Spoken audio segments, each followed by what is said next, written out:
Yo, c'est Noémie, bienvenue dans un nouveau reading vlog. On est mardi, on est mardi le 21, pas il est.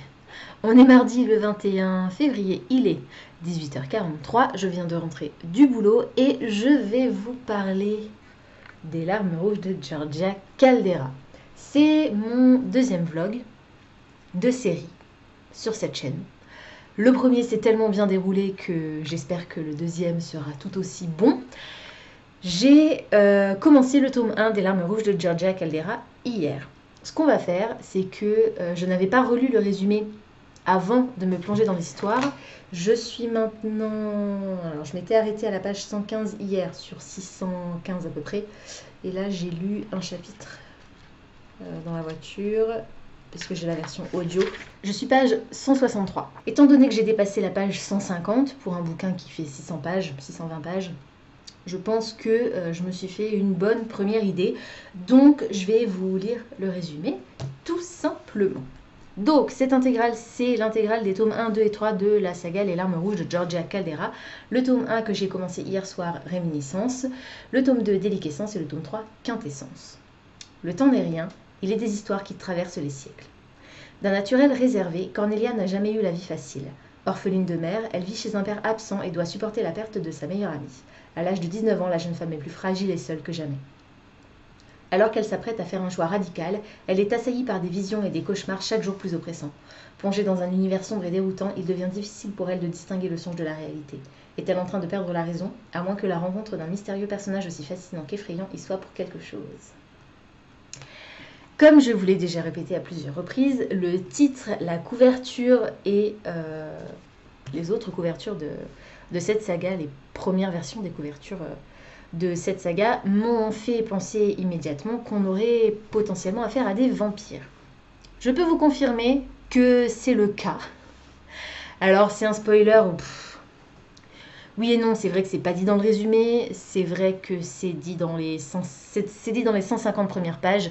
Sur un roman qui en fait 600, je considère pas forcément que ce soit un spoiler, et de toute façon, si vous aimez les vampires et que vous cherchez des livres de vampires, vous êtes forcément à un moment donné tombé sur cette série, parce que c'est une des premières dans le genre. Je pense que ça doit dater approximativement de l'époque Twilight, peut-être un peu avant ou un peu après. Mais voilà, donc effectivement, on a affaire à des vampires. J'adore.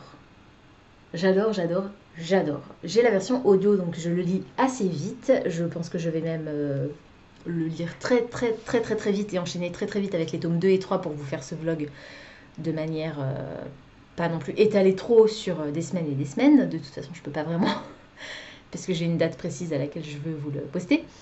J'ai déjà mis quelques petits tabs. Je vais en rajouter une. Parce que j'avais pas le livre sous la main quand je l'écoutais dans la voiture, évidemment. Alors, pour compléter un petit peu ce résumé, gros trigger warning. Cornelia est une jeune femme dépressive et le roman s'ouvre sur sa tentative de suicide. Donc on assiste à sa tentative de suicide et on la retrouve juste après à l'hôpital.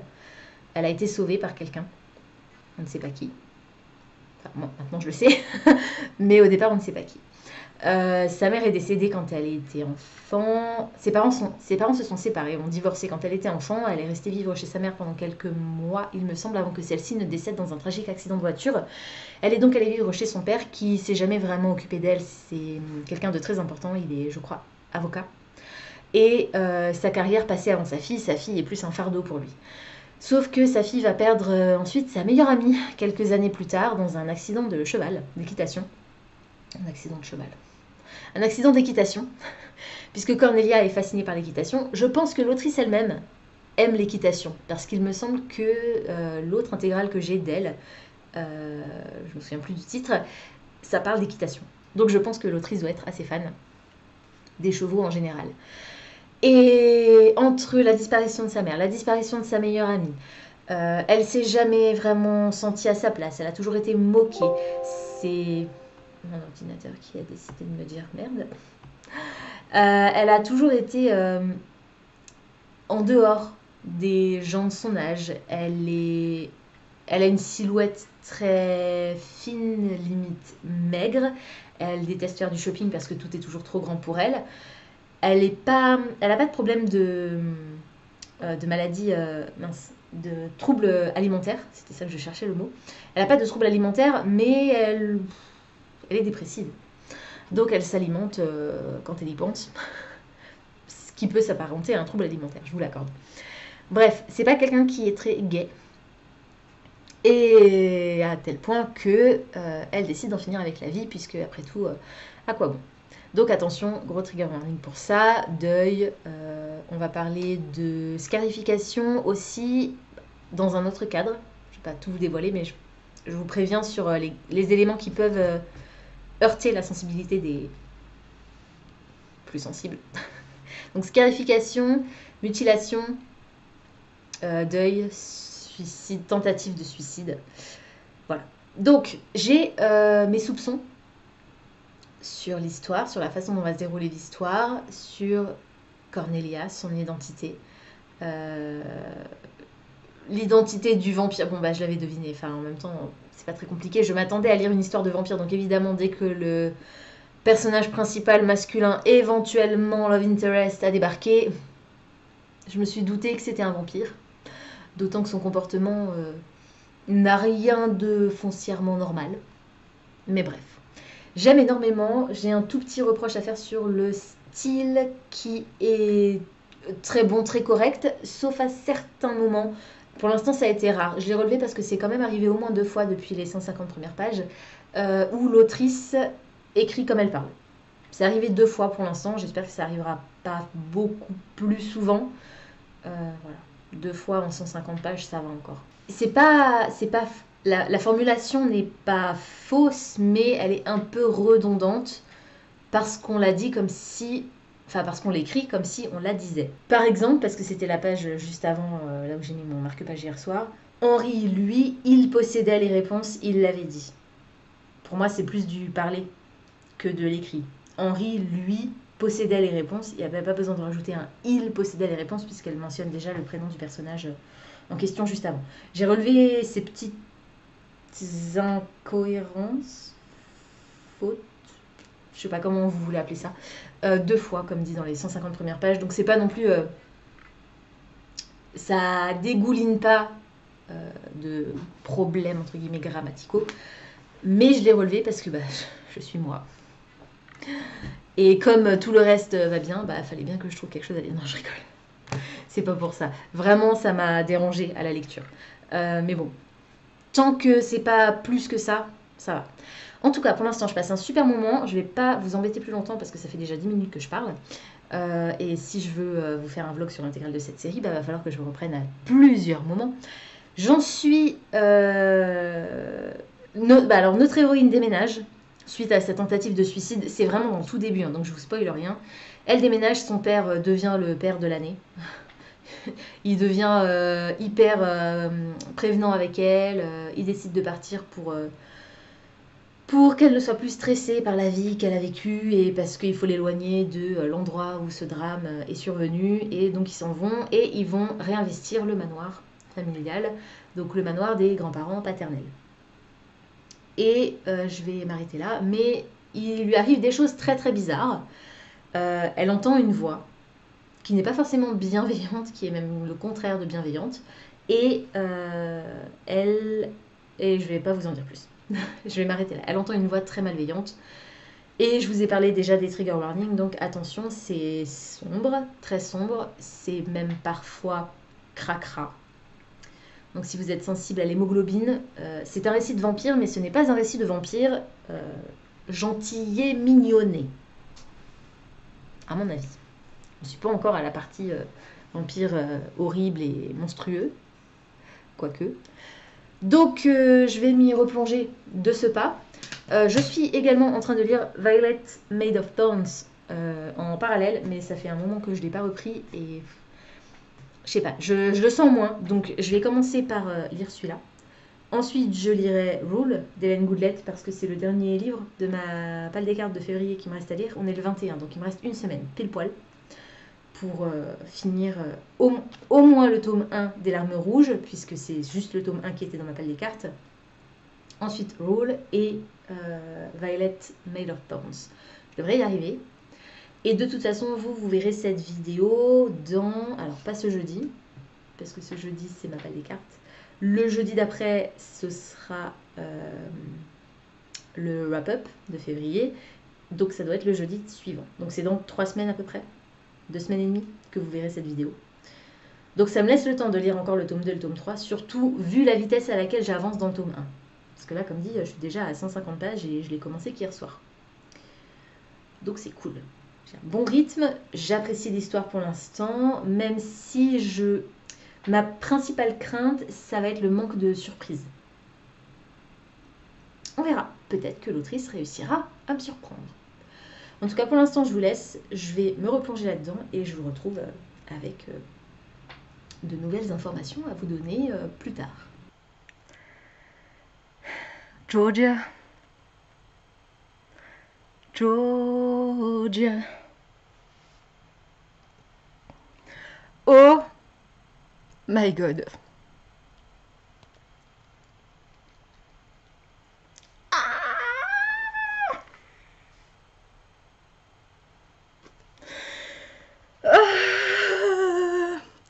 Alors, on est mercredi, il est 15h03, je viens de rentrer du boulot.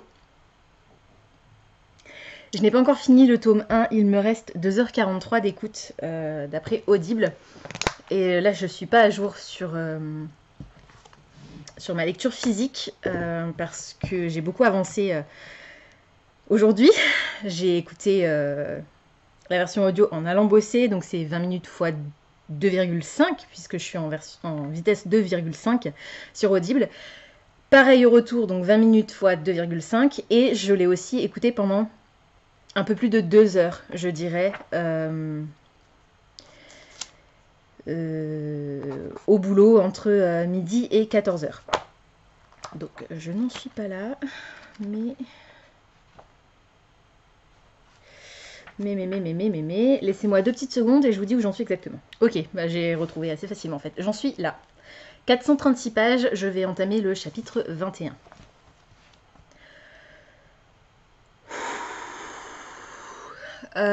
Alors, comment vous dire? Je suis conquise de A à Z, en passant par toutes les lettres de l'alphabet, le spectre de toutes les émotions possibles. Oh mon Dieu. Oh mon Dieu. J'ai relevé 2-3 petits points qui vont légèrement faire baisser la note, notamment en matière de logique. C'est pas quelque chose qui impacte réellement le récit, mais je trouve que... Alors on va naviguer entre 2 époques. Je veux pas trop vous en dire pour pas vous spoiler, mais on va naviguer entre 2 époques. J'avais une théorie qui s'est révélée juste, donc je suis contente. Ça me gâche pas le récit puisque ça me paraît logique dans la façon dont l'autrice a créé son histoire.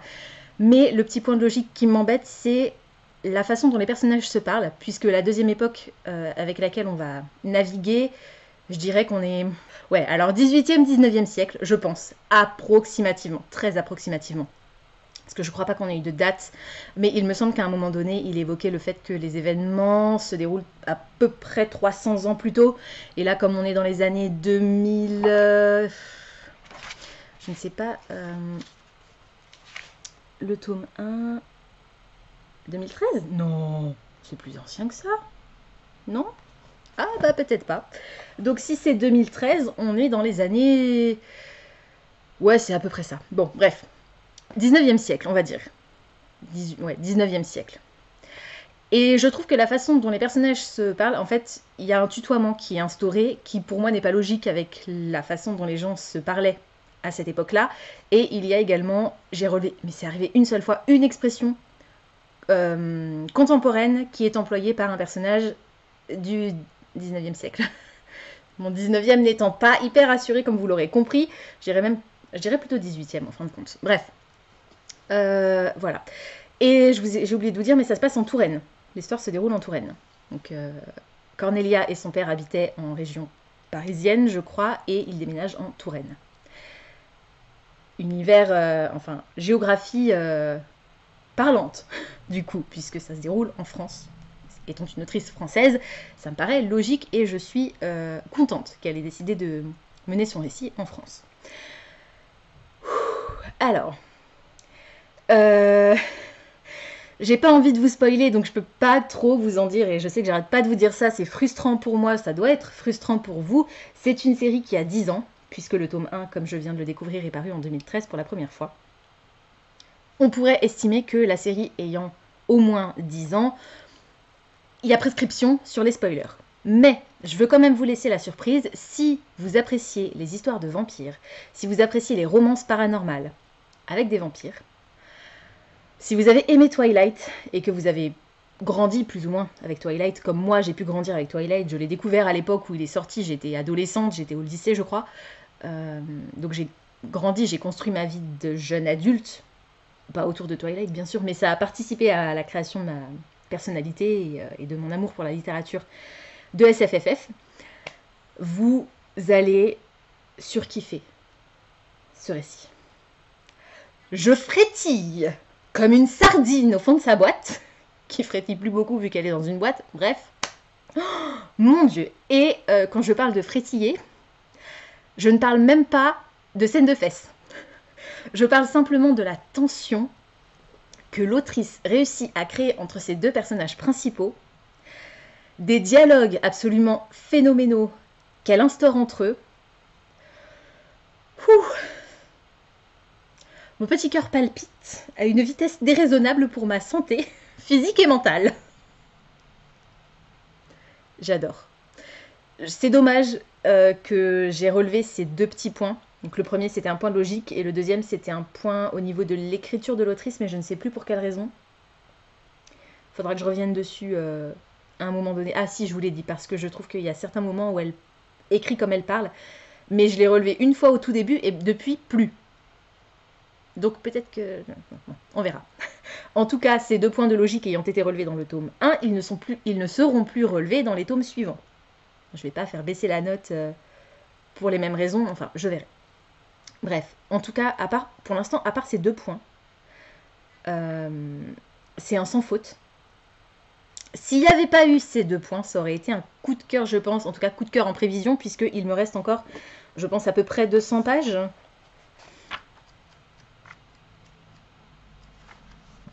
Ouais, un peu moins de 200 pages. Celui-ci fait 600... Allez, on va dire 610 pages et je suis page 437. Donc il me reste un peu moins de 200 pages. Voilà. J'ai extrêmement hâte de m'y replonger, mais là, avant de retourner dans ma lecture, je vais prendre mes petites tabs et je vais taber toute la partie que j'ai lue ce matin, parce qu'il y a énormément de passages que j'ai notés sur une feuille à côté de moi, tellement c'était waouh. Mon Dieu, mon Dieu, mon Dieu. Oh yeah. Oh yeah, oh yeah, oh yeah. Lisez cette histoire.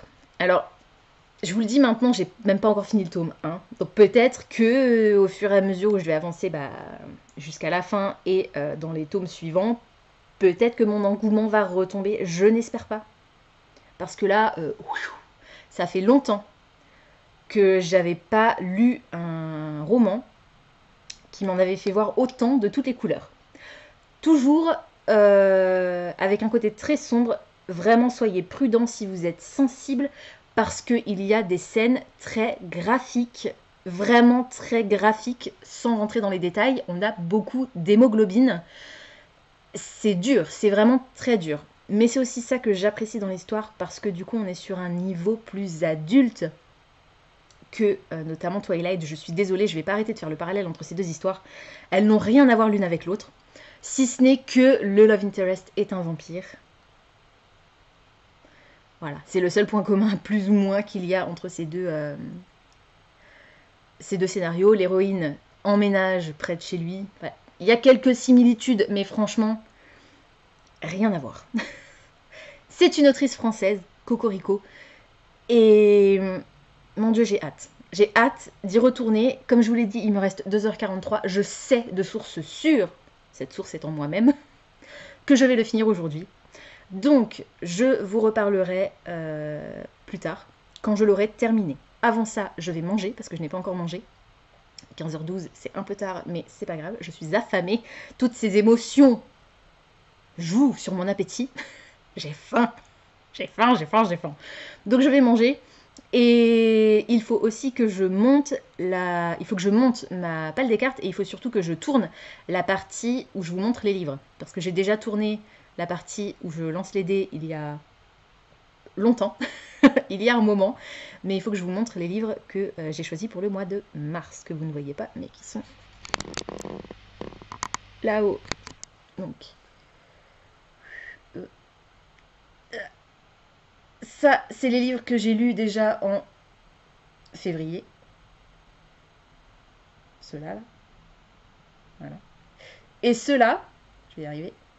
La pile qui est couchée là, ça, c'est les livres que j'ai prévu de lire en mars. Donc, vous aurez vu ma vidéo Palle des cartes avant de voir cette vidéo, bien évidemment. Ce qui fait que vous ne vous êtes pas spoilé. Ah, bien joué moi-même. Même s'il n'y avait pas grand-chose à spoiler, à part peut-être le livre de la Fairy Loot, puisque sa couleur est assez caractéristique. Mais bon, bref, je vais pas m'attarder plus que ça, je suis déjà en train de vous parler depuis plus de 10 minutes, donc je vais m'arrêter là pour l'instant, et je vous retrouverai plus tard dans la journée pour vous dire, pour vous donner mon avis définitif sur le tome 1 des Larmes Rouges de Georgia Caldera. J'ai fini le tome 1 des Larmes Rouges de Georgia Caldera hier, ça représente à peu près 600 pages. Et c'était trop bien. 5 étoiles, 18 je crois sur 20 parce que j'ai enlevé un point au niveau du style de l'autrice, un point de logique et je crois 2 points au niveau des personnages. Il y a certains personnages qui me gênaient dans le tome 1 qui pour l'instant n'apparaissent plus dans le tome 2 donc ça me va mieux. Oui, parce que j'ai enchaîné avec le tome 2 dès ce matin. Je n'ai pas résisté. J'avais besoin de savoir la suite, de voir comment la relation allait évoluer entre nos personnages. Donc là, c'est la fin du tome 1 et je suis chapitre... Je crois que je viens d'entamer le chapitre 14. La vache, j'ai beaucoup lu aujourd'hui. C'est l'avantage des journées où je ne suis pas en service public. Je suis ouais, à peu près là. À peu près là. Donc j'ai lu tout ça aujourd'hui pour l'instant. C'est énorme. Ça fait presque 300, ouais, ça fait presque 300 pages. Magnifique, parfait, j'adore. Mais je vais revenir sur ma lecture d'aujourd'hui pour mettre des petits post-it. J'aime toujours autant l'histoire. Je trouve que l'autrice a réussi à m'intéresser en fait dès le tome 1 et j'ai envie d'y retourner dans le tome 2 pour savoir ce qu'elle a prévu en fait pour ses personnages, pour son univers et la relation entre ces deux personnages est absolument waouh, phénoménale. Je me suis attachée à eux deux à une vitesse absolument incroyable. Et je viens de découvrir, enfin j'ai découvert aujourd'hui, je viens pas de le découvrir, dans le début du tome 2 que Cornelia était fan de Jane Austen. Et particulièrement d'Orgueil et Préjugés. Enfin, j'ai supposé que c'était Orgueil et Préjugés, je crois pas que le titre soit mentionné à un moment donné, mais Henri lui offre une édition originale d'un roman classique de la littérature britannique. Et il lui explique qu'à l'époque, Jane Austen utilisait un pseudonyme et que c'est pour cette raison que cet exemplaire n'est pas signé du nom sous lequel on la connaît aujourd'hui. Mais voilà, ça me paraissait assez évident en fait que c'était Orgueil et Préjugés. C'est peut-être un autre roman de Jane Austen, quoi qu'il en soit. Cornelia aime beaucoup Jane Austen. C'est pas le seul point commun, entre guillemets, que je lui trouve avec moi-même. J'aime énormément ce personnage. Je trouve qu'elle est... Alors, parfois, elle est un peu naïve et un peu trop curieuse, dans le sens où, bon, la curiosité, on le sait tous, c'est un vilain défaut, mais elle est très appréciée dans les romans, puisque sinon, il n'y aurait pas d'histoire si les personnages n'étaient pas un minimum curieux et ne faisaient pas un minimum de conneries. Mais là, je trouve qu'elle abuse quand même. Vraiment beaucoup. À certains moments. Il n'y aurait pas d'histoire si elle n'était pas comme ça. Donc, je vais laisser couler cette partie, cet aspect de son personnage. En tout cas, je prends toujours énormément de plaisir à ma lecture. On a, donc dans le tome 1, il y avait j'avais une théorie qui s'est révélée exacte. Pour le tome 2, j'ai une nouvelle théorie qui vraisemblablement pour l'instant est fausse. Mais j'ai quand même un doute. Je ne peux pas vous dire ce que c'est, pour ne pas vous spoiler, clairement. Mais voilà, c'est... On verra si j'avais raison ou tort. Je passe un moment absolument incroyable. Vraiment, le point fort de cette série, c'est vraiment la relation entre les deux personnages principaux qui est, mais waouh, incroyable. Je l'ai déjà dit, je ne vais pas arrêter de le dire, c'est vraiment... J'adore. J'adore, j'adore, j'adore. Je suis fan absolue. Donc, je suis censée lire encore Violet Made of Thorns d'ici la fin du mois et Rise, le tome 2 de Rule d'Hélène Goulet. Je pense que je vais y arriver parce qu'à mon avis, à ce rythme-là, j'aurai fini la trilogie intégrale des Larmes Rouges ce week-end. On est vendredi. Il y a de très fortes chances que je termine les 2 tomes, le tome et demi du coup, qui me reste ce week-end. Et il me resterait encore lundi, mardi et mercredi. Non, je crois lundi, mardi pour lire au moins... J'aimerais au moins lire Rise. Si je réussis pas à terminer Violet Made of Thorns, c'est pas grave, je le remettrai dans ma palle et je le ressortirai à un autre moment. J'aimerais au moins lire Rise parce que ça me permettrait de clôturer une biologie. Ce qui serait plutôt cool. Quoi qu'il en soit, je vous retrouverai prochainement, très prochainement, je ne sais pas, probablement demain du coup, pour vous dire ce que j'ai pensé en définitive du tome 2. Et puis pour vous dire où j'en suis dans le tome 3, ça aura été un vlog qui se sera étalé sur bien moins de temps que les Lames du Cardinal, mais c'est pas grave, je prends mon pied avec cette lecture, Mamma Mia. Comme quoi mon amour des vampires n'a pas périclité avec le temps, à l'image de ces êtres immortels. Bref, je m'égare et je divague. Je vous laisse, je vais enlever mes lentilles parce que je suis fatiguée. Et je vous retrouve très bientôt pour la suite de ce vlog. On est samedi, le 25 février. Il est 16h22. J'ai commencé le tome 2 des Larmes Rouges hier. Je pense que quand je vous ai repris dans le vlog, je l'avais commencé. Oui, parce que j'avais lu pas mal au boulot. Je l'ai fini. J'ai fini le tome 2 juste en arrivant à la maison. Donc il devait être 13h30 à peu près. J'ai fait l'update de ma chronique sur Goodreads, enfin pas de ma chronique, mais d'Ancopile, oui, dans mon reading journal, et j'ai noté ma progression dans le nombre de pages sur Goodreads et Livre Addict. Et j'ai un peu chillé, j'ai mangé, et je vais dès maintenant entamer le tome 3.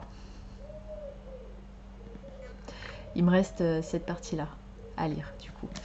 Je suis page 1257. Je vais essayer de pas me spoiler la fin, 1784, donc il me reste 520 et quelques pages. 520 et quelques pages. Ouais, c'est... Ah non, c'est pas le plus long puisque le premier tome faisait 611 pages. Alors, j'aime toujours autant. J'adore toujours autant cette histoire. Je suis toujours pas au coup de cœur parce qu'il y a encore quelques petits éléments qui m'ont dérangé, même s'ils sont un poil différents des éléments qui m'ont dérangé dans le tome 1. J'ai mis 5 étoiles sur Goodreads. Par contre, je me souviens plus de la note sur Livre Addict, mais on est toujours dans les 5 étoiles sur Goodreads et aux alentours, à mon avis, des 18. Faut que je reprenne ma notation sur Copile pour faire le point. J'ai mis 9 aux personnages. J'ai mis 9 aux personnages parce que autant dans le tome 1, il y avait plusieurs personnages que je détestais, que je ne supportais pas, autant là, un de ces personnages, on le retrouve, mais on le voit quand même beaucoup moins. Mais c'est surtout Cornelia, en fait, qui dans ce tome-là, m'a un poil agacée. Elle m'a un poil agacée parce qu'elle prend des décisions qui vont complètement à l'encontre de ce qui est bon pour elle, même si ça la gonfle, ce que je peux comprendre. À un moment donné, cocotte, tu vis dans un monde où tu n'es plus vraiment en sécurité nulle part. Donc, même si ça te fait braire, eh ben, accepte que pour rester en vie et en bonne santé, il y a des limites à respecter. Et ensuite, surtout, ne viens pas te plaindre si tu ne respectes pas ces règles et que... tiens, ben, c'est bizarre, la situation dégénère. Comme c'est surprenant. Voilà, donc elle m'a un peu agacée. J'espère que dans le tome 3, ça va se résoudre, mais ça m'étonnerait parce que malheureusement, le tome 2 se termine par un cliffhanger. Alors, que j'avais vu venir, non, pas forcément, je pensais pas, je savais pas, je pouvais pas anticiper que le tome 2 se termine de cette façon. Mais on a un cliffhanger à la fin du tome 2. Et je ne suis pas surprise outre mesure parce que j'avais deviné depuis longtemps, ce qui va se passer dans le tome 3. Et malheureusement, c'est le trope que je déteste le plus. Et si vous êtes fidèle à la chaîne et que vous me connaissez un petit peu, vous devez vous douter de ce qui va se passer dans le tome 3. Vous savez, je vous disais que cette série... Il est super lourd. Que cette série, ça m'avait fait replonger dans mes années Twilight, mais en mieux. Parce que plus adulte, parce que plus sombre, gore, noir, et... Enfin, sombre et noir, c'est synonyme, mais dur. C'est le cas. Et le schéma est le même. C'est fou, hein, c'est incroyable. Mais comme je vous l'ai déjà dit également, le tome 1 de cette série est paru il y a, je crois, 12 ans. Parce qu'en fait, 2013 n'était pas la bonne date. 2013, c'est la première fois que le tome 1 des Larmes Rouges est paru chez J'ai lu. Mais en fait, il était paru avant ça aux éditions du Chat Noir en 2011. Donc ça fait 12 ans, à peu près, 11-12 ans, que ce titre est paru pour la première fois. Donc, je vais estimer que, sans vous dévoiler non plus exactement ce qui se passe dans l'histoire, je peux me permettre certains petits spoilers, en tout cas au niveau du déroulé. Je vous ai déjà parlé du tome 1, et c'est là que j'en viens à mon parallèle avec Twilight, parce que même si je pense que si je relisais Twilight aujourd'hui, j'aimerais probablement moins qu'à l'époque. Et surtout, si je devais faire une comparaison entre les deux séries, je préférais celle-ci, à mon avis. En plus, c'est une autrice française, donc voilà. Mais dans le tome 1, il se passe ce qui se passe. Dans le tome 2, on a la fameuse big, grosse dispute, séparation, mais tout finit par s'arranger. C'est de la fantasy romance, donc je vous apprends rien, je pense que ça paraît assez évident. Et dans le tome 3, pensez toujours à mon parallèle avec Twilight, hein, on va probablement, même très certainement, avoir le trope, comme je vous le disais, que je déteste le plus, c'est-à-dire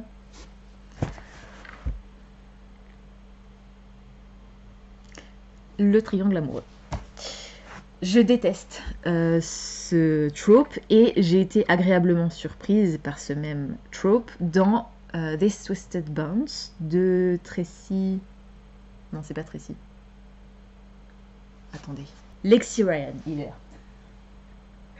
Le tome 2, il est là. This Twisted Tales, c'était le tome 1. Non, c'est pas possible. This Twisted Vows. Oh, je sais plus maintenant. Bon, bref, je me souviens plus du titre du tome 1, mais c'était Twisted quelque chose, il me semble, de Lexi Ryan. Et j'ai été très très très agréablement surprise par le triangle amoureux dans cette histoire. Mais là, je connais déjà les protagonistes de ce triangle amoureux. Je connais notre héroïne, je connais son love interest et je connais le troisième luron auquel on va avoir affaire. Et malheureusement, on n'est pas...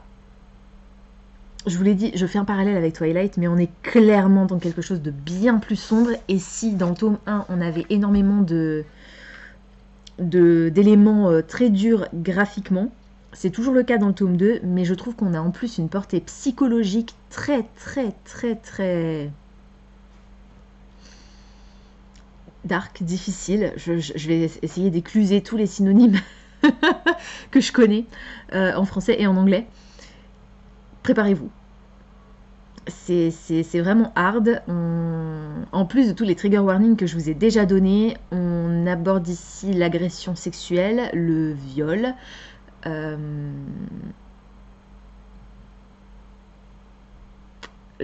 Ouais, ça je veux pas vous le dire parce que je veux pas vous spoiler. On est toujours sur des vampires qui sont pas des gentils vampires végétariens. Donc il y a toujours du meurtre de l'hémoglobine et des tortures, etc. Donc, soyez très très très prudents si vous avez envie de lire cette histoire et que vous êtes sensible à certains sujets. J'ai adoré ce tome 2, même si, comme je vous l'ai dit, au niveau du personnage principal, c'est pas que je suis refroidie parce que j'ai adoré le fait de découvrir qu'elle était fan de Jane Austen, et je vous ai dit que j'avais présumé que c'était Orgueil et Préjugés, et en fait je ne l'ai pas présumé. Le titre est vraiment mentionné en le relisant hier soir pour remettre mes tabs, parce que je l'avais pas sous la main quand je l'écoutais en version audio. Le titre est mentionné noir sur blanc dans l'ouvrage, donc c'est bien de ce roman-là qu'il s'agit, et c'est mon roman préféré de tous les temps, Orgueil et Préjugés de Jane Austen, donc je ne peux que me sentir un peu plus proche de l'héroïne. Pour ça et pour bien d'autres raisons, évidemment. On a enfin les scènes de fesses qu'on attend depuis le tome 1 dans ce tome 2, qui sont extrêmement bien écrites. La tension sexuelle qu'on a entre les personnages principaux dans le tome 1 s'amoindrit légèrement dans le tome 2, puisqu'il y a passage à l'acte, on va dire, mais je trouve que ça n'en appauvrit pour autant pas leur relation, au contraire. Parce que leur relation va se complexifier, parce que si Cornelia, à la fin du tome 1, sait qui elle est, je vais dire ça comme ça pour pas vous spoiler de nouveau, dans le tome 2, on en apprend beaucoup plus sur Henry, le love interest. Et du coup, ça complexifie vraiment les choses entre eux. Ça les rend plus profondes, ça les rend plus... Comment dire ? Disons qu'ils ont un lien qui va être difficile, qu'il est peut-être même impossible à briser, ce qui me ravit, mais rien n'est moins sûr. Vu que, comme je vous l'ai dit, on va probablement avoir un triangle amoureux dans le tome 3. Et voilà, enfin bref. Je vais pas forcément vous en dire beaucoup plus parce que je regarde là et ça fait déjà de nouveau 10 minutes que je vous parle. Donc, qu'est-ce que je pourrais vous dire de plus sur ce tome 2 ?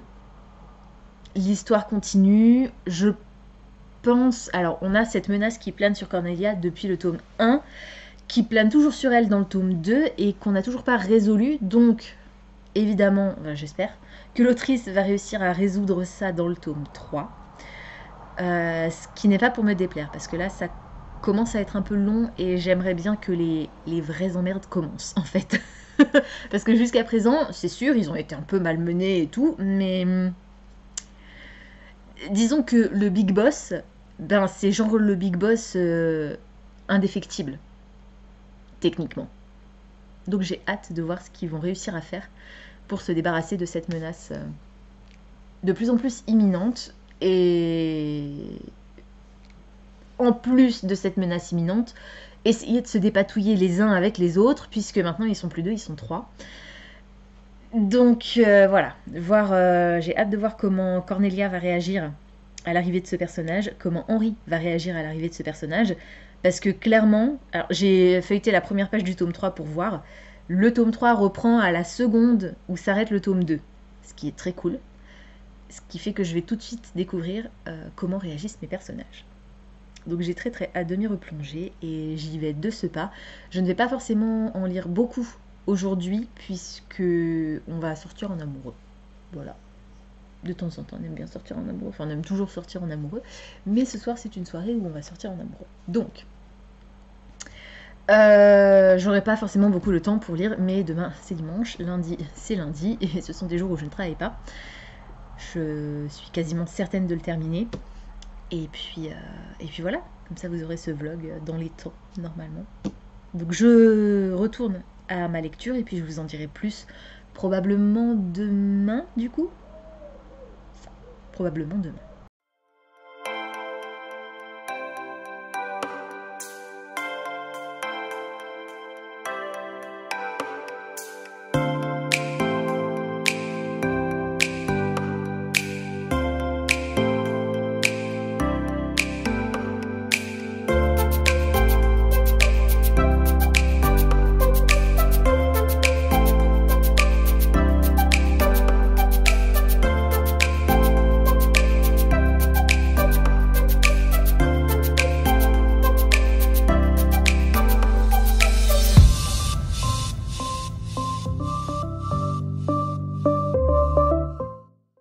Désolée, je pense que vous aurez eu très peu de B-rolls dans ce vlog, à part moi qui viens vous donner des nouvelles. Je crois pas que vous ayez vu grand chose parce que j'ai tenté de filmer tout à l'heure moi qui lisais, mais en fait il s'est rien passé d'extraordinaire et je commençais à m'endormir. Donc je suis même pas sûre que je vais vous mettre les quelques minutes de clip ici, mais bon, c'est peu importe.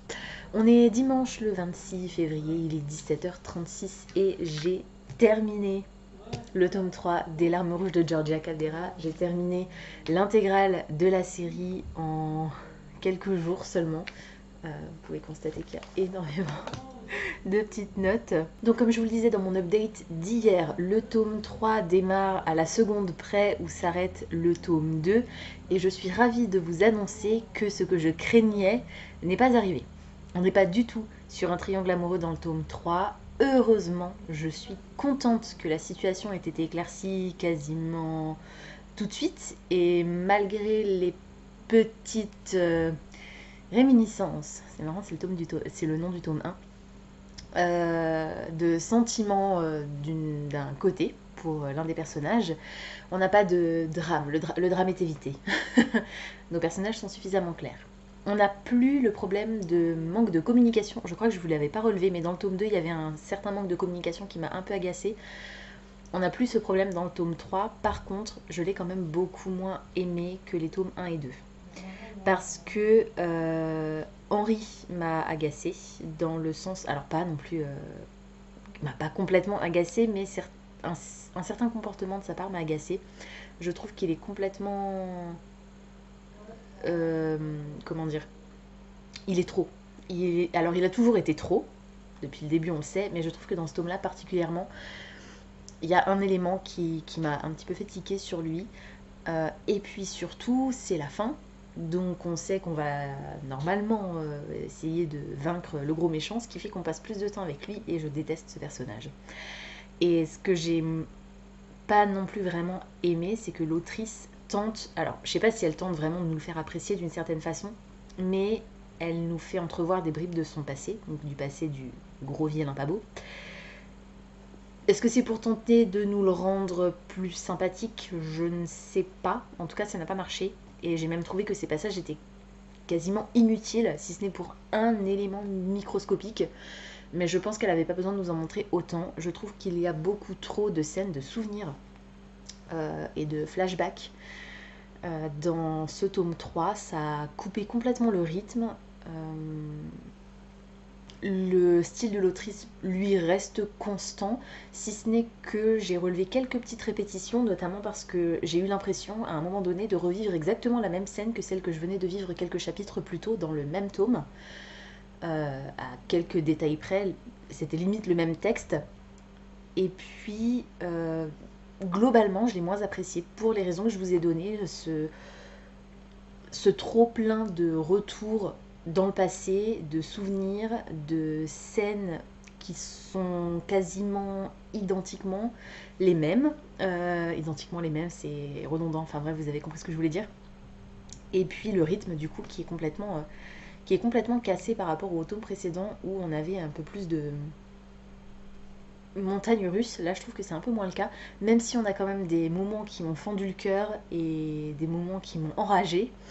Ce que j'ai apprécié tout au long de cette trilogie, c'est vraiment une série que je vous conseille si vous aimez les vampires.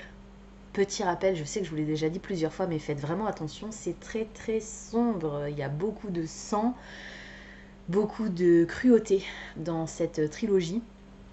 Évidemment, tous nos personnages, malheureusement, ne s'en sortent pas indemnes.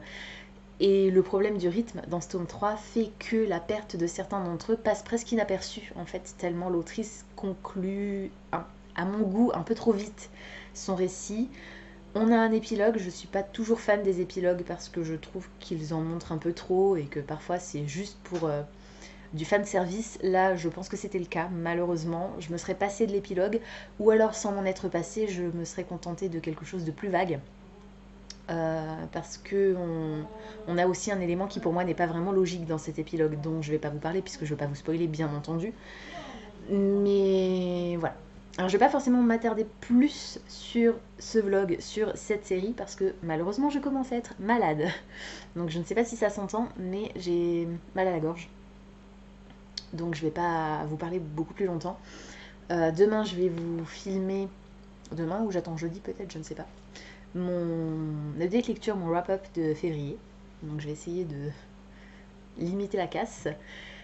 C'est une série à laquelle j'ai mis 5 étoiles sur Goodreads, 18 dans Livre Addict. Le tome 1 a reçu 5 étoiles, le tome 2 a reçu 5 étoiles et le tome 3 4 étoiles. Mais en faisant la moyenne des notes sur Copile, on était à 9 quelque chose et 8,57 je crois. Quelque chose comme ça. Donc ça faisait 9 et quelques au total, ce qui représente 5 étoiles.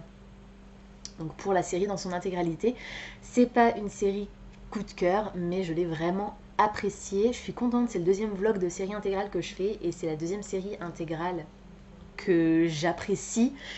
Je pense pas que j'arriverai à dire entre les lames du cardinal et les larmes rouges laquelle j'ai préférée, parce que c'était complètement différent et mon ressenti n'est pas du tout le même par rapport à ces deux séries. Mais j'ai pris énormément de plaisir à découvrir celle-là et surtout je l'ai lue à une vitesse phénoménale. Ça faisait très longtemps que je n'avais pas ingurgité autant de pages en si peu de temps. Grâce à la version audio, je dois bien le reconnaître parce que ça m'a permis d'aller très vite, ce qui physiquement n'aurait pas été possible. Alors je sais pas vous, dites-moi dans les commentaires si vous considérez que la lecture audio c'est vraiment de la lecture ou pas. C'est un peu un débat que j'ai eu récemment avec certaines personnes de mon entourage. Je ne m'offusquerai pas si vous considérez que non, mais moi je considère que oui. Voilà, je veux dire, l'histoire je l'ai intégrée, je l'ai découverte, je l'ai appréciée tout autant que si je l'avais lu en version physique. Et j'en ai retenu les mêmes informations que quelqu'un qui l'aurait lu uniquement en version physique. Voilà, donc comme je vous ai montré tout à l'heure, je l'ai annoté aussi en long, en large et en travers, et je suis ravie de l'avoir enfin découverte. Voilà, c'est tout pour aujourd'hui, j'espère que cette vidéo vous aura plu. Comme d'habitude, n'hésitez pas à me dire dans les commentaires si la série que je vous ai présentée aujourd'hui vous intéresse, si vous l'avez déjà lue, et surtout ce que vous en avez pensé. N'hésitez pas également à me dire quelle est la dernière série que vous avez terminée. Est-ce que vous avez mis longtemps pour la lire? Est-ce que vous l'avez appréciée? Et à votre avis, quelle est la série l'intégrale de la série que je devrais choisir pour la prochaine vidéo de ce genre, sachant que vous pouvez retrouver toutes mes intégrales dans ma vidéo pile à lire intégrale que j'ai sortie en début d'année, donc n'hésitez pas à aller jeter un petit coup d'œil à cette vidéo. Pensez à vous abonner à la chaîne, à liker et à partager cette vidéo, ça me fera toujours plaisir. Pensez également à activer la petite cloche de notification qui vous permettra de savoir quand je poste du nouveau contenu. En attendant de vous retrouver, je vous souhaite d'excellentes lectures et je vous dis à très bientôt dans une prochaine vidéo. Ciao!